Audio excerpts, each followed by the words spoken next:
আনন্দ cinema নয়, বলা যেতে পারে এটি একটা ইমোশন। 1971 সালের 12ই মার্চ রিলিজ করেছিল ঋষিকেশ মুখোপাধ্যায় পরিচালিত এই সিনেমাটি। বলিউড ক্লাসিক আনন্দ বদলে দিয়েছিল আরব সাগরের অনেক রসায়ন। যদিও এই শুরু থেকে শেষ ঘটেছে শুধুই বদল। হিরো থেকে সেকেন্ড লিড, আনন্দ কাগজ থেকে পর্দায় আস্তে আস্তে বদলে যায় আমূল পরিবর্তন। আনন্দ তৈরির পেছনে রয়েছে অগুন্তি মজাদার গল্প। ডেস্টিনি বা বিধির বিধান বোধহয় একেই বলে। হওয়ার কথা ছিল অন্য কিছু, হয়ে গেল অন্যরকম। বলিউডের অল টাইম হিট ক্লাসিক আনন্দ তৈরির গল্প জানলে এমনই বলতে হয়।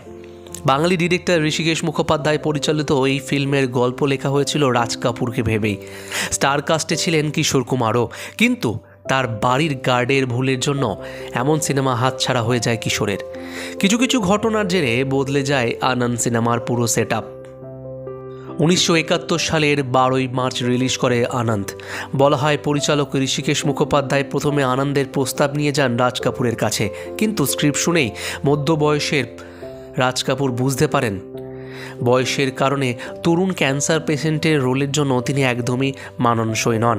এরপর কিশোর কুমারের কথা ভেবেছিলেন ঋষিকেশ বাবু, কিন্তু সেখানে একটি ছোট্ট ঘটনার জেরে তাদের আর দেখা সাক্ষাৎ হয়নি।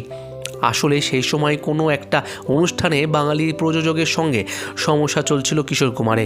সময় মতো পারিশ্রমিক না দেওয়ায় গায়ক অভিনেতা এতটাই ক্ষেপে গিয়েছিলেন যে দারোয়ানকে ডেকে বলে দেন কোনো বাঙালি এসে যেন তার সঙ্গে দেখা করতে না পারে, আর দেখা করতে চাইলেও যেন তাকে ঢুকতে না দেওয়া হয়।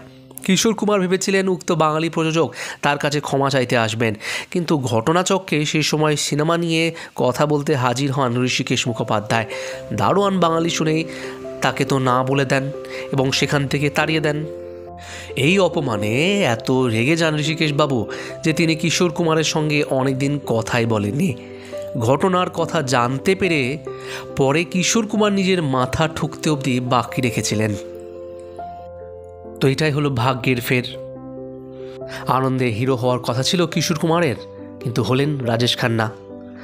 তো বন্ধুরা, ভিডিওটি যদি সত্যি ভালো লেগে থাকে তো অবশ্যই চ্যানেলটি সাবস্ক্রাইব করে দেবেন এবং ভিডিওটি একটি লাইক করতে কিন্তু ভুলবেন না।